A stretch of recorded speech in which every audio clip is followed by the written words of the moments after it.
মৰমৰ ছাত্ৰ ছাত্ৰীসকল নমস্কাৰ। Gunotsav 2025 first phase third day class 5 মেথমেটিক্সৰ ভিডিঅ'টোত কিছুমান প্ৰশ্ন সমাধান কৰি দিয়াৰ চেষ্টা কৰা হৈছে। ভিডিঅ'টো ছাত্ৰ ছাত্ৰীসকলে মনোযোগেৰে তেওঁলোকৰ এনুৱেল পৰীক্ষাতো কিছু সহায়ক হ'ব। প্ৰথম প্ৰশ্নটোলৈ আগবাঢ়িছোঁ। এইটো দিছে এটা পঞ্চভুজৰ তলৰ সংখ্যা কিমান? এ দিছে 0, বি দিছে 1, চি দিছে 3, ডি দিছে 5। ছাত্ৰ ছাত্ৰীসকলে প্ৰথমে দ্বিমাত্ৰিক আৰু ত্ৰিমাত্ৰিকৰ বিষয়ে জানি ল'ব লাগিব। যিবিলাকৰ দৈৰ্ঘ্য আৰু প্ৰস্থ আছে সেইবিলাক হ'ল অকল দ্বিমাত্ৰিক, আৰু যাৰ দৈৰ্ঘ্য উচ্চতা আছে সেইবিলাক হ'ল ত্ৰিমাত্ৰিক, মানে 3 ডাইমেনশ্যনেল। আৰু 3 ডাইমেনশ্যনেল যিবিলাক বস্তু হ'ব সেইবিলাক আমি চুব পাৰিম, যেনে ধৰা কিউবেট, মানে আয়তীয় ঘনক, চুংগা, সেইবিলাক হ'ল ত্ৰিমাত্ৰিক। আৰু ত্ৰিভুজ, চতুৰ্ভুজ, বৃত্ত এইবিলাক হ'ল দ্বিমাত্ৰিক। তো পঞ্চভুজ, ইয়াৰ পাঁচটা বাহু থাকিব, কিন্তু ইয়াৰ ফেচ বা তল কেইটা হ'ব? এটাই হ'ব, যিহেতু এইটো দ্বিমাত্ৰিক। সেইকাৰণে বি অপশ্যনটো শুদ্ধ হ'ব। ইয়াৰ পিছত আমি 2 নম্বৰ প্ৰশ্নলৈ আগবাঢ়িছোঁ। ইয়াত দিছে চিত্ৰত দেখুওৱা তল কেইখন ব্যৱহাৰ কৰি কি আকৃতি গঠন কৰিব পাৰি? অপশ্যনকেইটা দিছে ঘনক, আয়তীয় ঘনক, না পিৰামিড, না চুংগা। আমি দেখিছোঁ এইটো যদি আমি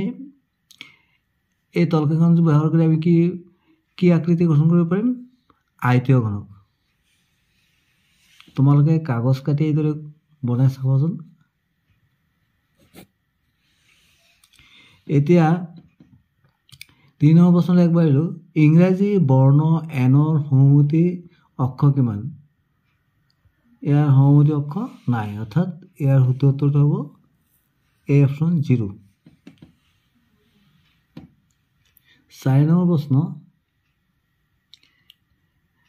42ৰ উৎপাদক বৃক্ষৰ খালী ঠাইৰ সংখ্যা দুটা কি কি? ইয়াত খালী ঠাই দুটা দিছে, এটা দিছে এইটো আৰু এটা দিছে এইটো। এতিয়া আমি দেখিলোঁ ইয়াত 42, 21 দিছে। 21ৰ লগত কিমান পূৰণ কৰিলে 42 হ'ব? 2। ইয়াত কি হ'ব? 2 হ'ব।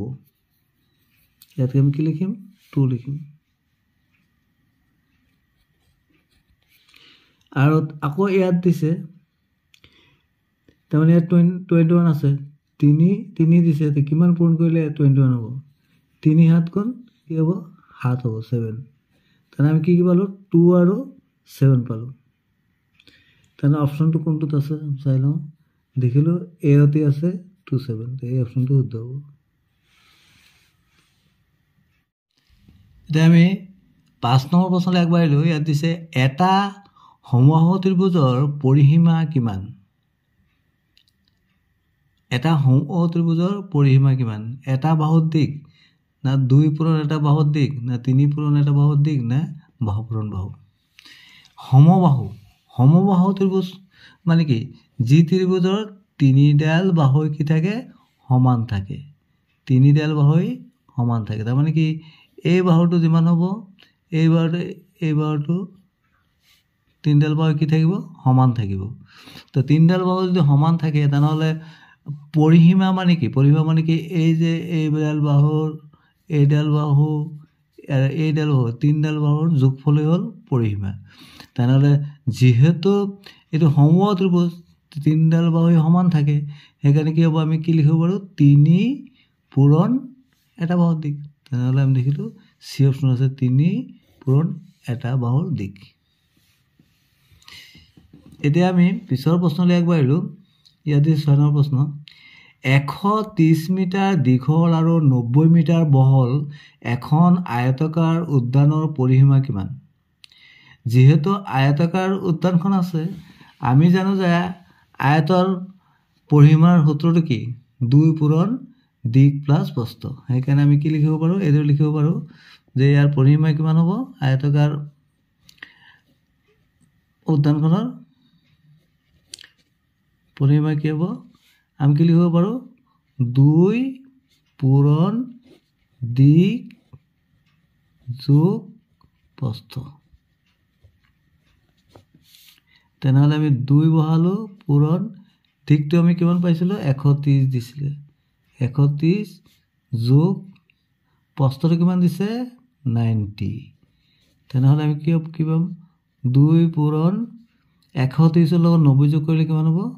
0 0 9 3 12 2 1 1 2 কিমান পালোঁ আমি 220 220 লগত 2 পূৰণ কৰিলে কিমান হ'ব 2 0 0 2 2 4 2 2 4 440 মিটাৰ আমি কিমান পালোঁ 440 মিটাৰ এতিয়া আমি যদি অপশ্যনকেইটা চাওঁ দেখিলোঁ শেষৰ ডি অপশ্যনটোত আছে 440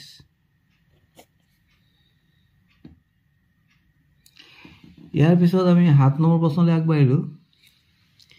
ইয়াত দিছে 1/2 ৰ সমতুল্য ভগ্নাংশ কি সমতুল্য ভগ্নাংশ আমি কিদৰে উলিয়াম তাৰমানে আমি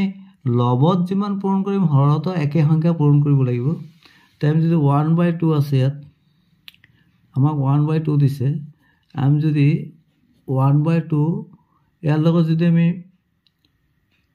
ইয়াত কিমান দিছে 4/10 5/10 6/11 আৰু 8/10 তো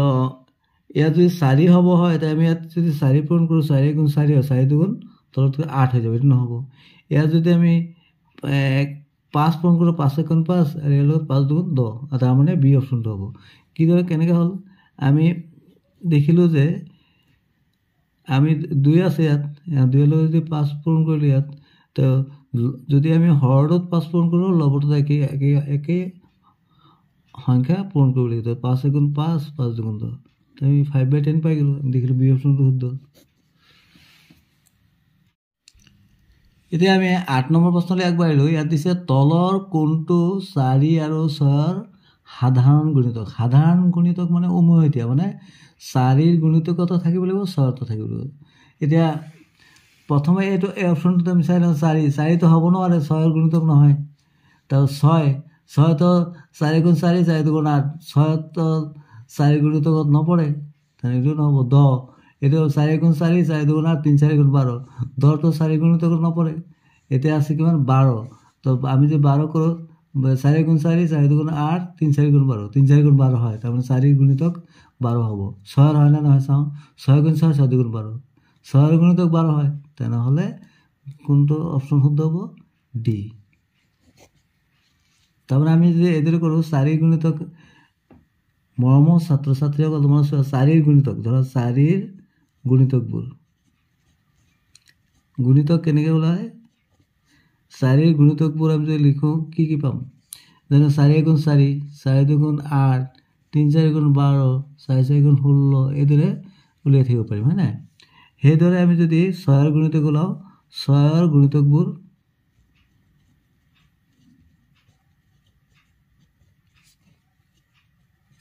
6 গুণ 6 গুণ 6 6 দুগুণ 12 3 6 গুণ 18 এইদৰে আমি কৰি থাকিব 4 গুণ 24 এইদৰে এতিয়া আমি যিহেতু 4 মাজত উমৈহতীয়া অৰ্থাৎ সাধাৰণ গুণিতক আমি দেখিলোঁ যে 12টো ইয়াতো আছে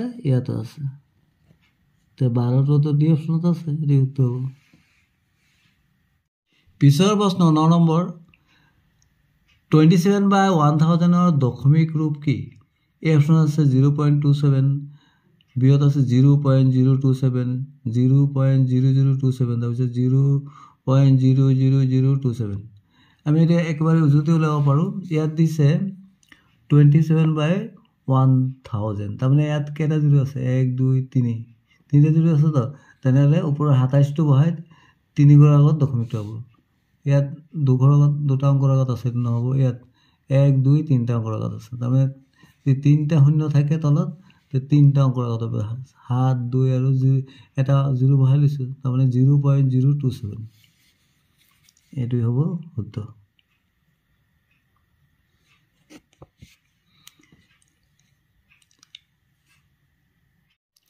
10 নম্বৰটো আছিলে 8.25 টকাৰ ভগ্নাংশ ৰূপ কি হ'ব একেবাৰে ইজি 825টো লিখিব লাগিব আৰু যিহেতু দুটা অংকৰ আগত দশমিক আছে তেনে তলত 100 হ'ব তাৰমানে কি হ'ব 825/100 আমি দেখিলো সি অপচনত 825/100 আছে ইয়াৰ পিছৰটো 84962053 নৰ স্থানীয় মান কিমান দেখো নিজি কথা আমি কি চাব লাগিব নটো ক'ত আছে চাব লাগিব নটো ইয়াত আছে নৰ পিছত কেটা অংক আছে 1 2 3 4 5 তাৰমানে নৰ পিছত পাঁচটা শূন্য দি দিলে হৈ গ'ল এগৰ ইজি তো কোনটো থব এটোত আছে 1 2 4 টা এটো থব পাঁচটা শূন্য আছে 1 2 3 4 5 দি অপচন থব তাৰমানে কি কৰিব লাগে নটো আছে তো নৰ পিছত কেটা অংক আছে পাঁচটা তাৰমানে নৰ পিছত পাঁচটা যদি দিলে পাই যাম ইয়াৰ পিছৰটো দিছে 36725 অংকৰে লিখিব পৰা পাঁচটা অংক বিশিষ্ট আটাইতকৈ ডাঙৰ আৰু সৰু সংখ্যা দুটাৰ পাৰ্থক্য কিমান এতিয়া আমি দেখিলো ইয়াত কি দিয়া আছে 36725 অংককেইটা তাই আটাইতকৈ ডাঙৰ সংখ্যা কি হ'ব ডাঙৰ সংখ্যা আমি ডাঙৰৰ পৰা লিখি গ'লে হ'ল প্ৰথমে আমি কি লিখিম 7 তাৰপিছত কি আছে ইয়াত 6 তাৰপিছত কি হ'ব 5 তাৰপিছত কি হ'ব 3 তাৰপিছত 2 আটাইতকৈ ডাঙৰ এটো লিখিব পাৰো আটাইতকৈ ডাঙৰ এটো লিখিব পাৰো মানে তো এতিয়া আটাইতকৈ সৰুটো উল্টাই দিলে হ'ল ইয়াৰ 2 3 5 6 7 এটো হৈ গ'ল আৰু পাৰ্থক্য মানে বিয়োগ কৰিব লাগে তো ইয়াৰ এইটো 2 ৰ পৰা হাত বিয়োগ কৰিব নোৱাৰো ইয়াৰ পৰা 1 2 হাত 12 12 পৰা হাত গ'লে 5 এই আছে 2 12 12 পৰা 6 গ'লে 6 ইয়াত 4 তোমাৰ 14 গ'লে 9 এটো আছে 5 5 গ'লে 2 হাতৰ পৰা গ'লে 5 তাৰমানে 52965 কোনটো অপচনত আছে 52965 এই অপচনটো আছে এই অপচনটো দিব 52965 এই পিছৰ প্ৰশ্ন এজন মানুহৰ 7 দিনৰ উপাৰ্জন 2450 টকা তেওঁৰ প্ৰতিদিনৰ উপাৰ্জন কিমান তাৰমানে 7 দিনৰ উপাৰ্জনটো দিলে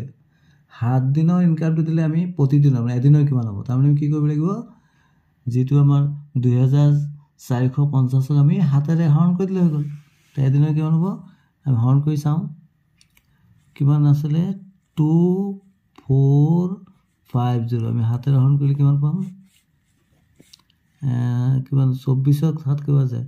3 বাৰ যাব 3 7 গুণ 21 4 পৰা গ'লে 3 5 5 7 গুণ 35 এখন তো বহাইলে 350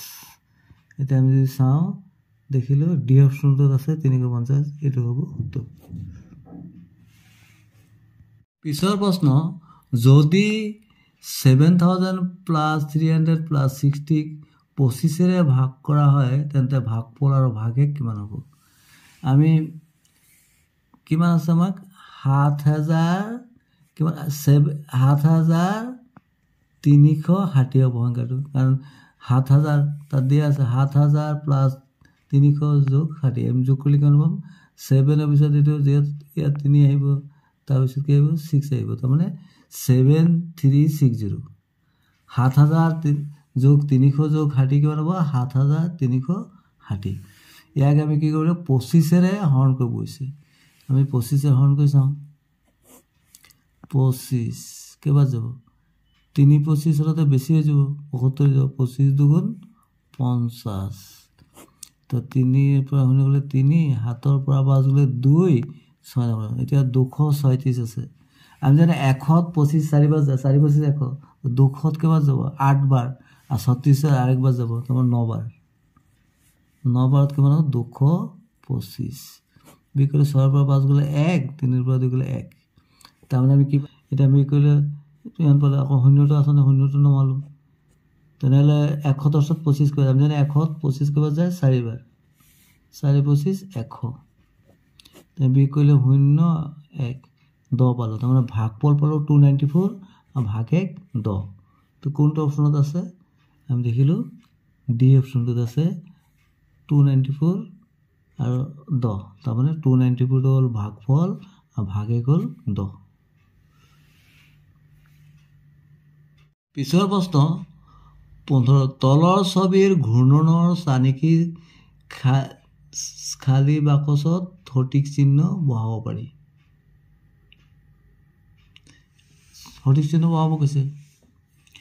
তলৰ ছবিৰ ঘূৰ্ণনৰ চানেকি চাই খালী বাকচত সঠিক চিহ্ন বহাব পাৰি কি হ'ব তে আমি ভালদৰে চাওঁ এইটো কোনটো হ'ব ইয়াত আমি যদি এইদৰে এটা আঁকি লওঁ যোগ চিহ্ন নিচিনা এইটো ধৰা এইটো কেনেকৈ গৈছে এনেকৈ গৈছে এনেকৈ গৈছে তাৰমানে ঘড়ীৰ কাঁটাটো এইদৰে কৰোঁতে এইটো এণ্টি ক্লক হ'ব তাৰমানে এনেদৰে গৈছে এইদৰে গৈছে এণ্টি ক্লক হয় তো প্ৰথমে যদি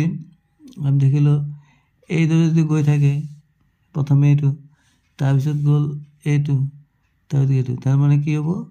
এতিয়া আমি কোনটোত পাম এইটোত পাম তাৰমানে বি অপশ্যনটো শুদ্ধ হ'ব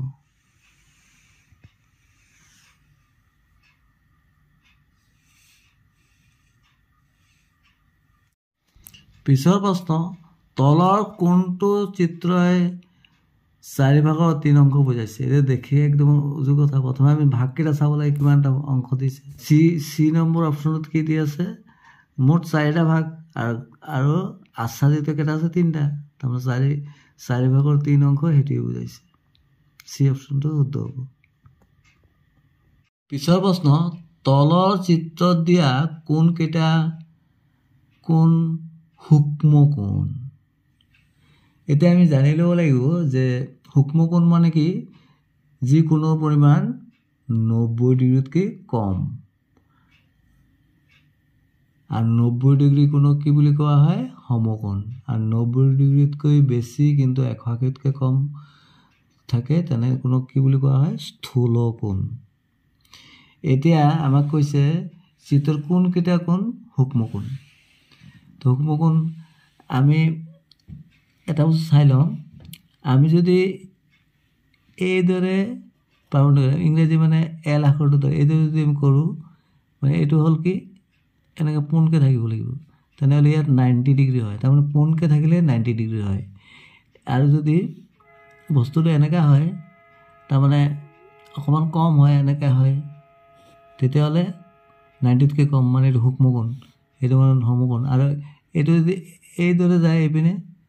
অকণমান তাৰমানে 90তকৈ যদি অলপ বাঢ়ি যায় 91 92 যদি 100 তেনেহ'লে কি হ'ব এইটো স্থূল কোণ তেনেহ'লে আমি চাওঁ ইয়াত কোনটো হ'ব পাৰে এই দুই কোণটো কি হ'ব সূক্ষ্ম কোণ এইটোতো সমকোণ 90 ডিগ্ৰীটো নহ'ব তাৰপিছত 3 এই কোণটো কি হ'ব সূক্ষ্ম কোণ কাৰণ এটাত এই যিটো ত্ৰিভুজৰ সমকোণ এটাই হ'ব পাৰিব দুটাটো নহ'ব কাৰণ 90 ত্ৰিভুজৰ 3 কোণৰ সমষ্টি 180 ডিগ্ৰী হয় তেনেহ'লে এটা 90 হ'লে দুটা কম হ'ব তাৰমানে এই 2 হ'ব 3 হ'ব তাৰমানে 2 3 পালোঁ সূক্ষ্ম কোণ আৰু এইটোতো বেছি হ'ব এইটোতো দেখা দেখি বেছি হ'ব তাৰমানে 2 আৰু 3 কোনটো অপশ্যনত 2 আৰু 3 আছে কোণ 2 3 আমি দেখিলোঁ চি অপশ্যনত আছে কোণ 2 আৰু 3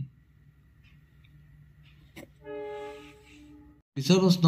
এইচ আখৰটোত কিমানটা সমকোণ আছে প্ৰশ্ন এইচ আখৰটোত কিমানটা সমকোণ আছে এইচ আখৰটোত কেইটা সমকোণ আছে 1 2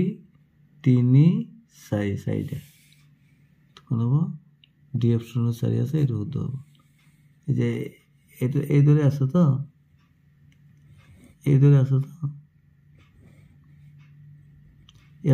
এইটোতো একদম পাৰপেণ্ডিকুলাৰ হৈছে কোণ হৈছে এইটো এটা সমকোণ এইটো এটা সমকোণ এইটো এটা সমকোণ এইটো এটা সমকোণ 4টা হ'ল ভিডিঅ'টো চোৱাৰ বাবে সকলোলৈ ধন্যবাদ থাকিল আৰু ভিডিঅ'টো আন ছাত্ৰ ছাত্ৰীলৈ শ্বেয়াৰ কৰি দিলে তেওঁলোকক ভিডিঅ'টো চাই কিবা উপকৃত হ'ব পাৰে বুলি মই ভাবোঁ থেংক ইউ ছ' মাছ